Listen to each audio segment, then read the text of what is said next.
다윗은 하나님과 굉장히 밀접한 사귐을 가지고 있었습니다. 하나님뿐만 아니라 또한 하나님과 관련된 그 성전과도 굉장히 깊은 관련을 가지고 살았습니다. 오늘 본문 제목에서도 보듯이 이 전은 사람을 위한 것이 아니라 하나님을 위한 것이다 라고 이렇게 얘기를 한다고 해서 다윗이 사람을 무시한다거나 사람이 하나님을 예배하는 행위를 무시하는 것은 절대로 아닌 얘기입니다.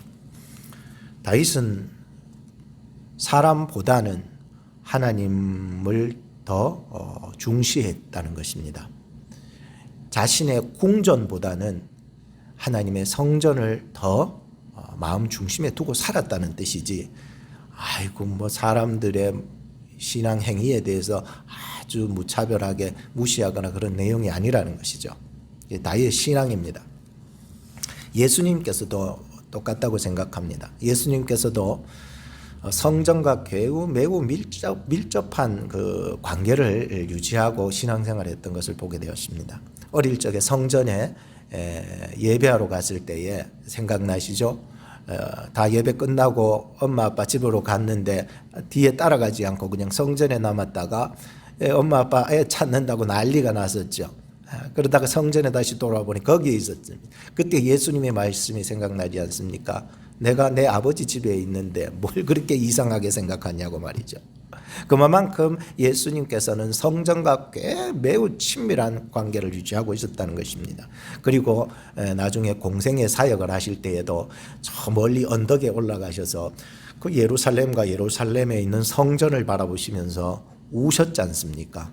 곧 멸망할 것을 생각하시면서 눈물을 흘리며 우셨습니다. 그리고 내려오셔서 예루살렘 성전에 입성을 하시고는 그 예루살렘 성전 안에 있는 매매하는 자들의 상을 엎으시고는 강도의 구려를 만들지 말고 이것은 하나님의 집이고 하나님의 기도하는 곳으로 만들어라, 이렇게 얘기하신 적이 있으셨기 때문에 굉장히 예수님께서는 성전과 밀접한 관계를 가지고 있으셨습니다. 그리고 예수님께서는 성전을 통하여 자신 안에서 새로운 성전을 만드셨던 것이죠. 그게 뭡니까? 오늘날 우리 교회를 만드셨다라고 하는 것입니다. 오늘 저나 여러분들이 이 땅에서 매면 하늘에서도 매일 것이고 이 땅에서 풀면 하늘에서도 풀리는 귀한 기도하는 그런 교회가 되어야 되지 않겠나 하는 생각을 해봅니다.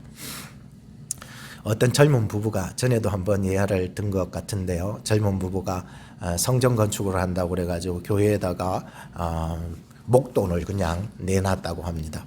그래서 목사님이 나중에 헌금을 보시면서 깜짝 놀라가지고 이 헌금은 하나님께 드릴 게 아니라 다시 그분한테 돌려줘야 되겠다. 왜냐하면 그분의 사정을 들어보니까 이제 결혼 시작해가지고 이제 겨우 전셋집 하나 얻으려고 모아놓은 그 목돈을 가지고서 헌금을 해버렸던 것이었습니다. 그 소식을 들었던 목사님이 가만히 있질 못하고 이건 하나님도 안 받으신다 그래가지고 그 돈을 가지고 그 젊은 부부를 불렀는 거예요. 도로 가져가라고 불렀더니 그 젊은 부부들이 하는 얘기가 뭐냐면은, 목사님 뭔가 큰 오해를 하시고 계시는 것 같은데요. 저희들은 이것을 목사님께 드린 것이 아니라 하나님께 드린 것입니다. 그리고 하나님께 드렸다는 얘기가 있는 것입니다. 다윗의 신앙도 마찬가지라고 생각합니다. 오늘 본문의 1절에 보면 다윗 왕이 온 회중에게 이르되 내 아들 솔로몬이 홀로 하나님의 택하신 바 되었으나 오히려 어리고 연약하여 이 역사는 크도다. 이 전은 사람을 위한 것이 아니요 여호와 하나님을 위한 것이라 라고 얘기하고 있습니다. 하나님의 역사는요 그렇게 쉽게 간단하게 이루어지는 문제가 아니라는 것을 누구보다도 다윗은 잘 아는 거예요. 하나님의 일을요 사사롭게 하는 것은 아니에요. 두렵고 떨림으로 해야 된다는 것은 다윗은 너무나도 잘 알고 있었기 때문이었습니다. 그래서 이 하나님의 성전을 짓는 것을 보면서 우리의 신앙도 좀 닮아가야 되지 않을까 생각합니다. 어떤 신앙입니까? 사람을 존중하고 그리고 하나님은 섬겨 경배하는 근데 우리가 살아가다 보면 이 순서가 좀 바뀔 수가 있어요. 사람을 경외하고 경배하고 섬기고 그리고 하나님은 존중하는, 이건 순서가 좀 바뀐 거거든요. 사실은 우리가 신앙생활하면서 사람은 존중하지만 하나님은 경외할 줄 알아야 되는 거예요. 하나님을 섬길 줄 알아야 되는 거예요. 예수님께서도 그렇게 사셨고요. 그것이 그렇게 사는 신앙생활이 바로 복이 되고 신앙생활이 이제 시작이 된다는 거예요. 성전 건축의 일은요, 대단히 중요한 일이었습니다. 제가 왜 이 본문을 정해서 오늘 말씀을 전하느냐, 세 가지 이유가 있습니다. 그 첫째는 다음 주에 있을 멕시코 신학교 건립 헌신 예배를 두고 마음에 두는 중에서 이 말씀이 생각이 나서 이 말씀 본문을 정하게 되었고요. 두 번째, 이 본문을 정한 이유는요, 우리 교회의 1월달 주제가 믿음의 삶이기 때문에 우리 교회가 이 믿음의 삶을 어떻게 잘 세워 나가야 되는가라고 하는 관점에서도 생각하면서 이 본문을 정했고요. 마지막 세 번째는 우리 각자 자신마다 마음의 성전이 있거든요. 하나님 이 마음의 성전을 어떻게 세워나가야 되는지 그것들을 좀 생각하면서 이 말씀을 정하게 되었으니까 우리 한 가지만 포커스 맞추지 말고 한 세 가지 정도 포커스를 맞춰서 이 말씀을 들으신다면 여러분들에게 더 큰 유익이 되리라 생각해서 이 말씀을 전합니다. 오늘 말씀은 세 가지의 방향으로 전할 것입니다. 그 첫째는 힘을 다하여 예비하라. 둘째는 마음에 사모하라. 셋째는 즐거이 드리고 기뻐하라 라고 하는 말씀을 전해드립니다. 첫째는 힘을 다하여 예비하십시오. 2절 말씀을 보시겠습니다. 내가 이미 내 하나님의 전을 위하여 힘을 다하여 예비하였나니 곧 기구와 만들 금과 은과 녹과 철과 나무며 또 만호와 박을 보석과 꾸밀 보석과 채석과 다른 보석들과 화환석이 매우 많으니라고 했습니다. 그러니까 다윗은 이미 하나님의 전을 위하여 힘을 다하여 예비했다라고 얘기하고 있습니다. 무슨 일을 하든지 힘이 안 들어가는 것은 없다고 생각합니다. 제가 설교를 준비하면서도요, 힘이 들어가더라고요. 기도를 할 때도요, 힘이 들어가요. 그죠? 힘이 안 들어가면 힘 메가리가 없다 그러잖아요. 그러면은 이 설교도 메가리가 없는 거예요. 기도도 메가리가 없는 거예요. 찬송도 메가리가 없다 그런 말이에요. 그럼 메가리가 뭐 그런 말이 있잖아요. 그죠? 힘 메가리가 없이 되기 때문에 그런 거예요. 그래서 무엇을 하나를 준비하더라도 굉장히 힘이 들어가는 거예요. 우리가 집에 계시는 주부님들도 집에 계실 때에 아기를 돌보는 것도 굉장히 힘이 들어가요. 그죠? 그래서 남편한테 묻죠. 애 볼래? 설거지 할래? 그럼 남편이 뭐라 그래요? 애 보기 싫으니까 나 설거지 한다. 그렇게 얘기하는 거죠. 그만큼 애 보는 게 쉬운 게 아니거든요. 그죠? 그러니까 애 보는 것도 굉장히 힘이 들어가는 것이고요. 여러분들이 직장에서 일을 하고 학교에서 공부하고 할 때에도 굉장히 힘이 들어갑니다. 힘이 안 들어가면은요, 그 일은요, 메가리가 없는 거예요. 더욱이 성경에서는 우리에게 새 힘을 받으라고 얘기하고 있습니다. 이사야서 40장 30절에서 31절 말씀해 보면 소년이라도 피곤하고 장정이라도 넘어지고 자빠지되 오직 여호와를 앙망하는 자는 새 힘을 얻으리니 독수리가 날개침이 올라감 같을 것이요 다른 박질하여도 곤비치 않고 걸어가도 피곤치 아니하리로다. 이 말씀을 주십니다. 그러니까 우리가 살아가면서도 이 하나님이 주시는 새 힘을 받지 않고서는 매일매일 살아가는 것이 힘이 드는 거예요. 저는 젊을 때에 저희 아내와 연애할 때도 굉장히 힘이 들어가더라고요. 힘이 들어간다 그래가지고 힘쓰는 힘이 아니라 여기에는요, 물질도 들어가고 시간도 들어가고 정성도 들어가고 표현도 해야 되고 이 모든 것들이요, 연애 시절에요, 연애도 사업이더라고요. 여러분들이 비즈니스 하지만 비즈니스도 사업이지만 연애도요, 엄청난 사업이에요. 그렇기 때문에 굉장히 힘이 들어가는 거예요. 근데요, 결혼하고 나서 보니까는 그런 힘들이 쑥 빠져버려요. 그때는 뭐 밤새도록 얘기하고 뭐 그 다음날 펄펄했는데도 지금은요, 밤새도록 얘기도 못해요. 각방 쓸 때가 많은 거죠. 그러니 이제 힘을 발휘한다는 것이요, 이 인간적인 마음으로 살아가서는 힘을 발휘할 수가 없는 거예요. 그래서 부부관계에도요, 하나님이 새 힘을 주셔야 되고요. 나도 새 힘을 받아야만이 부부관계, 가정생활도 열심히 잘해나갈 수가 있는 거고요. 여러분들이 직장생활도요. 하나님이 여러분들에게 새 힘을 주시기를 바랍니다. 하나님을 앙망하시기 바랍니다. 그러면 하나님이요, 독수리가 날개침이 올라간 같은 그런 새 힘을 우리에게 주신다고 얘기하기 때문인 것입니다.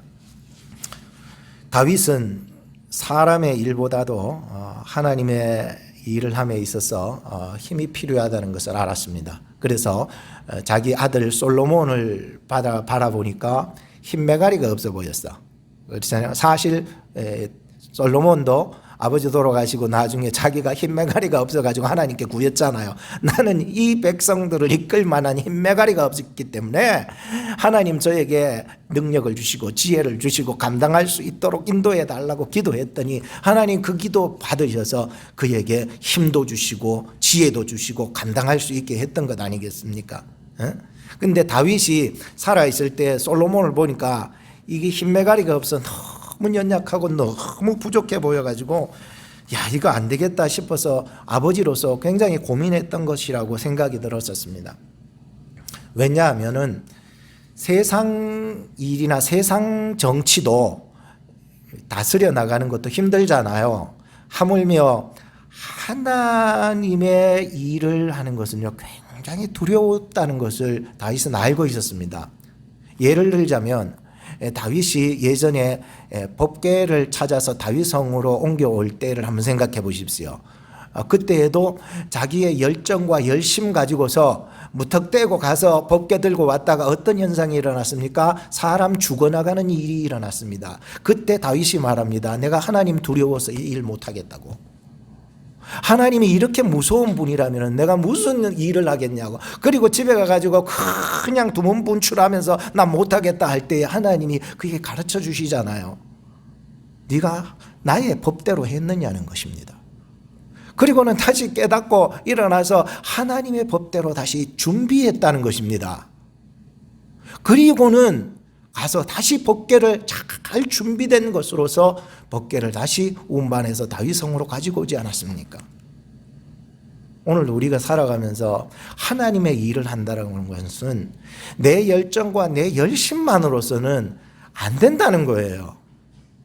무서운 거예요. 하나님과 부딪히는 거예요. 그럼 뭐가 필요해요? 하나님의 말씀이 필요하다는 거예요. 하나님 말씀하여 주십시오.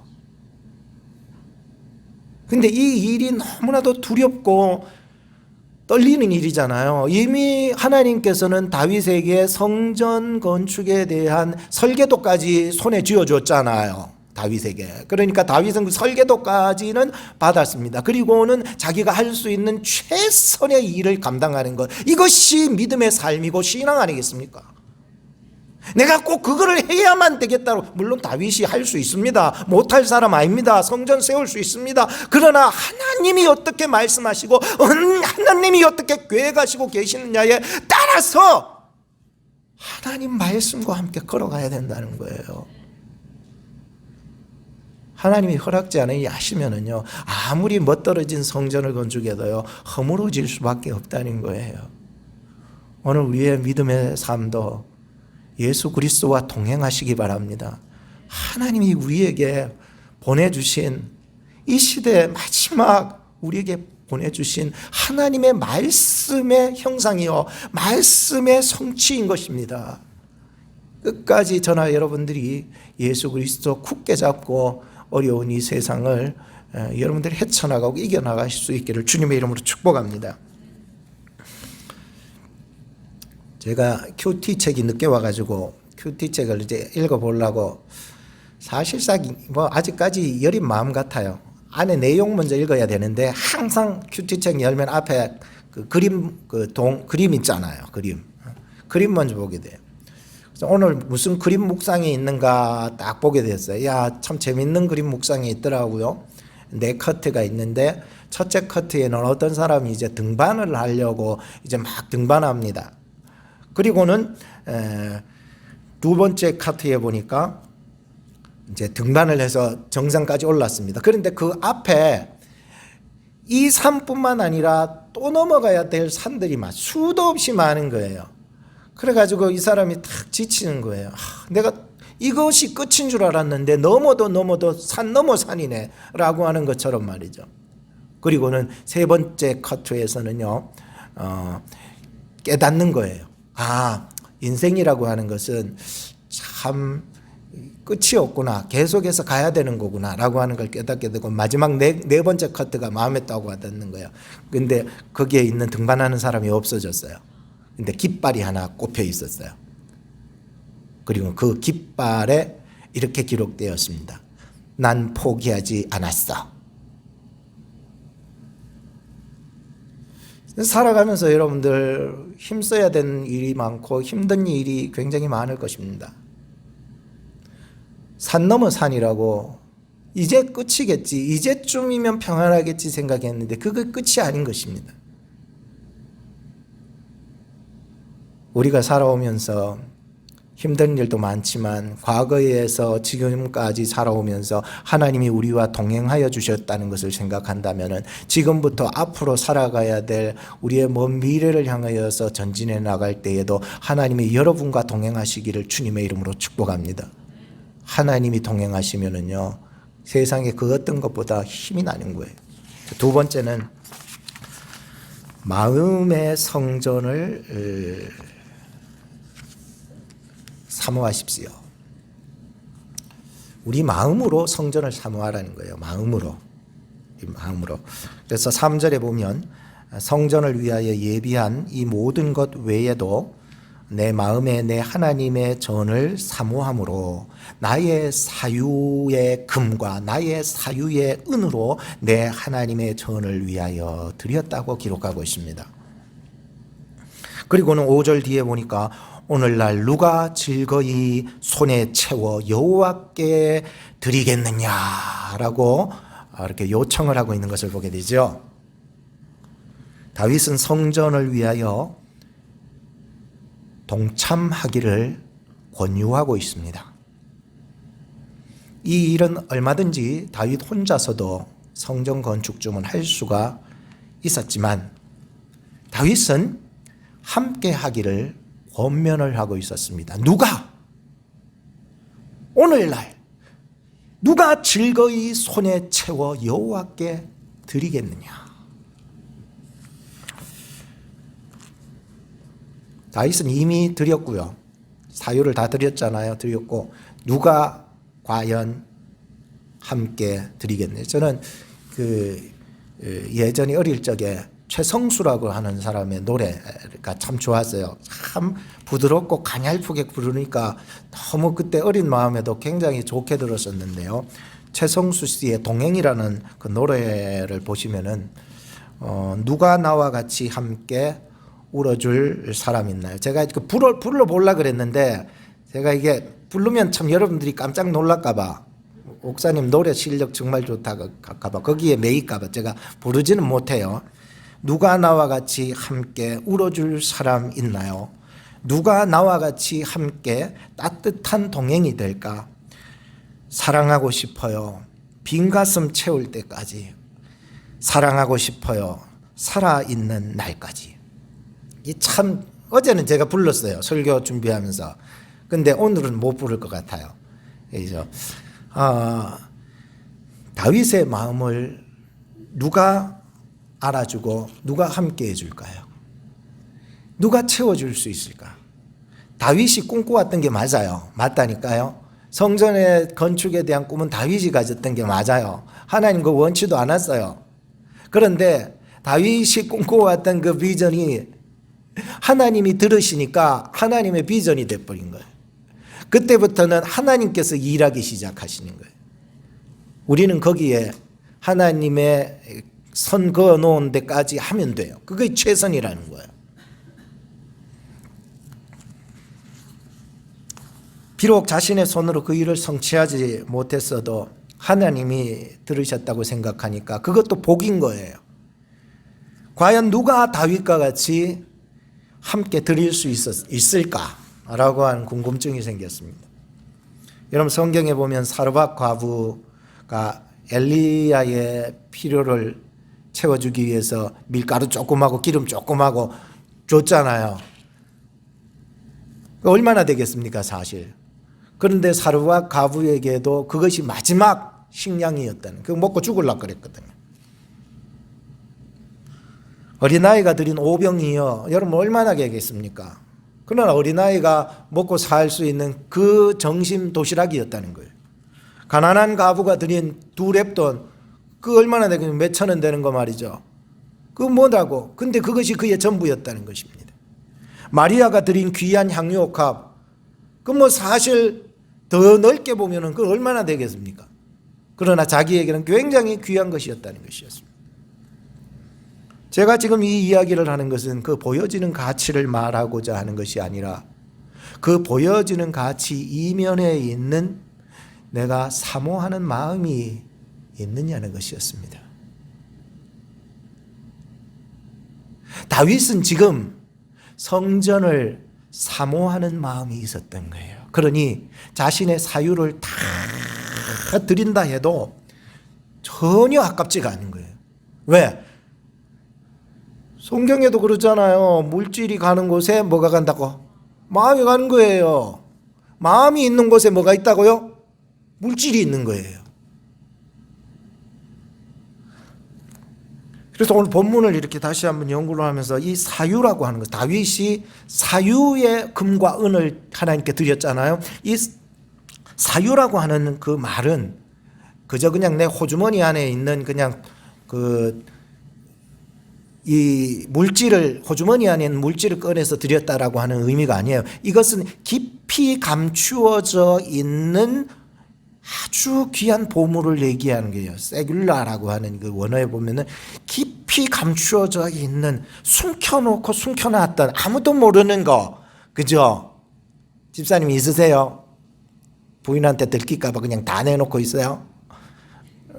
그 뭐 아주 깊이 숨겨놨던 거 있잖아요. 집사님 없어요?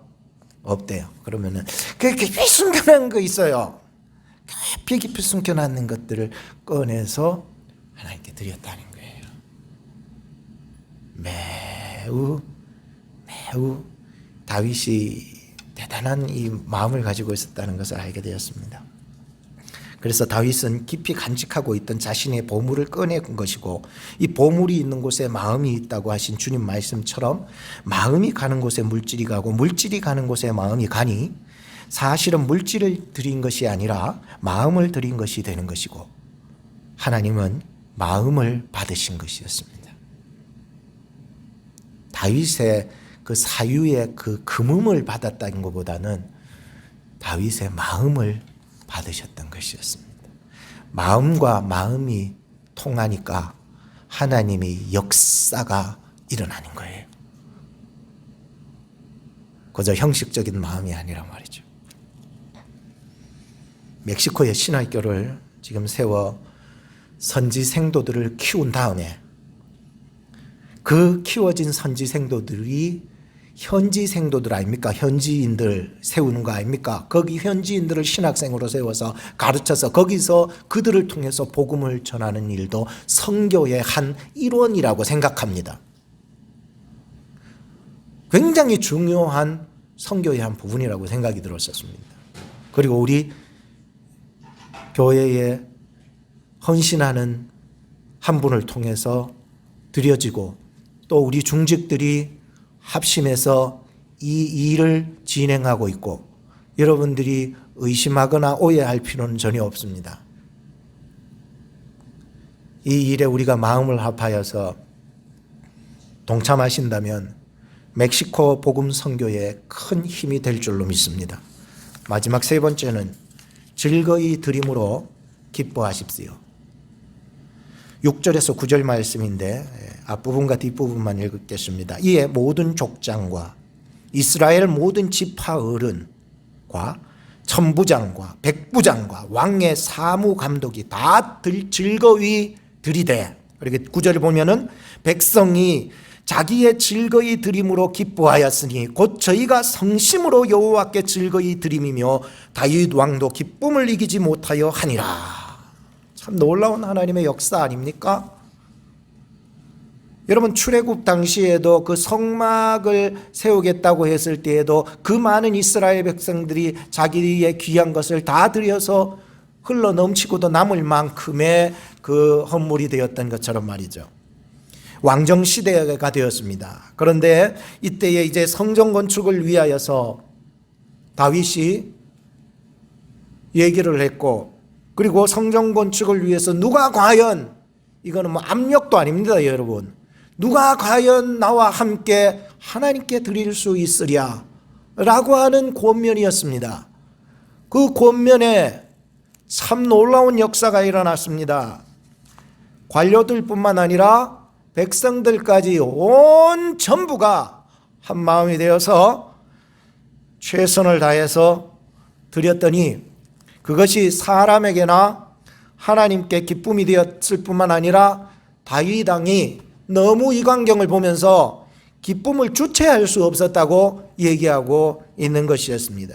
다시 말하면 하나님의 역사로 말미암은 그 일을 경험할 때 그 공동체 안에는 주체할 수 없는 기쁨이 솟아난다는 것이죠. 이거는 인간적인 억지로 마지 못해서 하는 역사가 아니라 하나님이 그 마음을 받으시는 역사요. 내 마음을 기뻐 하나님께 드릴 수 있는 역사가 일어날 때에 참 기쁨이 그 공동체 안에 이루어지고 있었다는 것을 발견하게 되었습니다. 다윗이 얼마나 기뻤겠습니까? 주체할 수 없이 기뻤으니까 울었을 거예요. 아마 눈물 많은 다윗 아닙니까? 얼마나 즐거웠으면 말이죠. 얼마나 즐거워 춤을 췄지 않겠습니까? 이야, 생각만 해도 막 너무나도 거기에 막 기쁨이 막 넘치는 생각을 할 수가 있었습니다. 크리스찬 매거진을 이번 달, 1월 달 거를 쭉 읽어보면서 참 요즘 이슈가 뭘까라고 하는 거예요. 오클라호마에 살다 보니까 뭐 좀 큰 도시나 다른 지역이나 한국이나 이런 세계적인 이슈들을 잘 몰랐는데 책을 읽어보니까 그런 이슈들이 뭘까 보니까 자기 발견이더라고요. 요즘 사람들이요 다 이런 혼탁한 세상 속에서 자아상을 잃어가니까 책의 내용의 많은 부분들이요 다 같이 자기 발견을 추구하고 있는 것 같아요. 과연 나는 누구인가? Who am I? 내가 누구냐는 것에 대한 질문들을 너무 많이 던지고 거기에 논평들을 많이 해주는데 거기에서 특별히 하나의 논평을 제가 보면서 좀 도전을 받았는데 영화 논평이었습니다. 이번 달에 지정해준 그 영화 한 편이 있었는데 Becoming 아스트리드, 아스트리드는 이름인데 사람 이름인데 비커밍 된다는 거죠. 그래서 이 영화를 추천해 줬는데 새로 이제 나왔어요. 새로 나온 건데 아직 뜨지도 않았지만은 못 봤지만은 여하튼간에 그 영화의 줄거리가 뭐냐면은 1920년도에 그 스웨덴의 남존 여비 사상이 그 시대에도 있었거든요. 스웨덴에도. 그러다 보니까 여자들은 굉장히 허드렛 일이나 하는데 이 허드렛 일을 하는 어떤 작은 소녀의 이야기입니다. 이 소녀가 그 허드렛 일을 하면서 나중에 위대한 작가가 된다라고 하는 그러한 스토리를 담고 있는 영화거든요. 근데 실화를 바탕으로 했어요.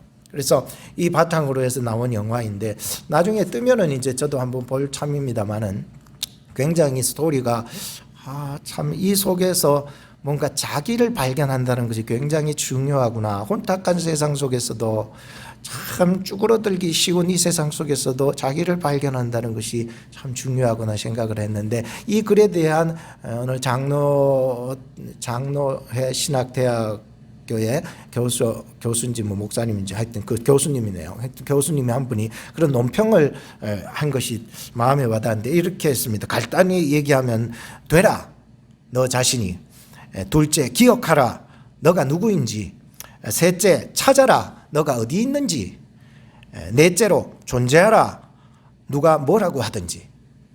그의 논평 속에서도 이와 같이 우리의 잃어버린 자아상들을 잘 발견하게 하는 부분들을 보면서 제가 참 마음에 그렇구나.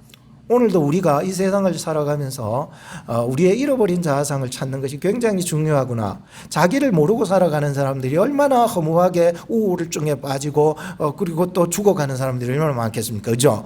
그래서 자기를 발견한다라고 하는 것이 굉장히 중요한데 더욱이 저는 목회자로서 우리가 하나님 안에서 잃어버린 하나님의 형상을 회복하는 것이 굉장히 중요하다는 것을 깨닫게 했었습니다.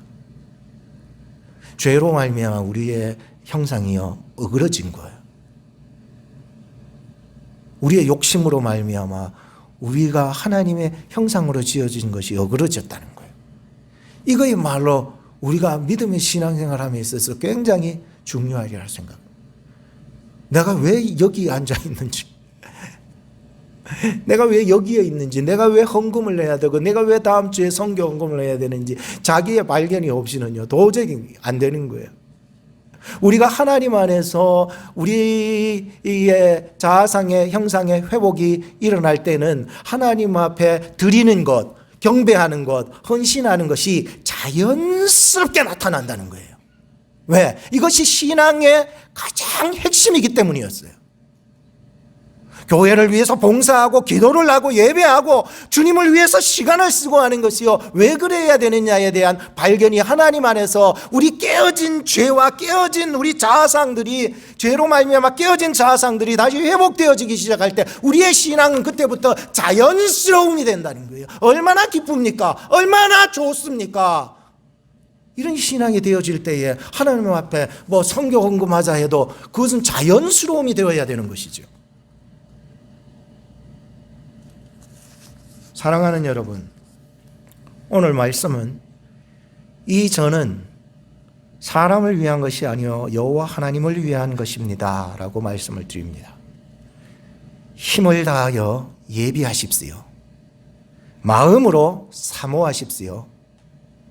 즐겁게 드리고 기뻐하십시오. 그러면 하나님이 역사해 나가실 것입니다. 기도하겠습니다. 오늘도 살아계시며 홀로 영광 받으시기에 합당하신 여호와 하나님 감사합니다. 우리 각자의 마음속에 하나님의 성전이 잘 세워질 수 있도록 도와주시옵소서. 세상 속에서 혼란함 속에서도 하나님의 형상을 회복시켜 주시사 개인뿐만 아니라 교회와 세계 선교의 한 마음으로 그리스도의 나라를 세워나갈 수 있도록 인도하여 주시옵소서. 오늘 이 말씀을 통해 한 주간 살아나갈 때에 이 말씀이 새 힘이 되게 하셔서 다음 주일에 있을 선교 헌신 예배 가운데에서도 하나님의 기쁨을 경험할 수 있도록 저희들을 인도하여 주시옵소서. 이 한 주간 성도님들의 영혼과 육체의 건강을 보호하여 주시옵소서. 우리 구원의 주 예수 그리스도의 이름 받들어 기도 올리옵나이다. 아멘.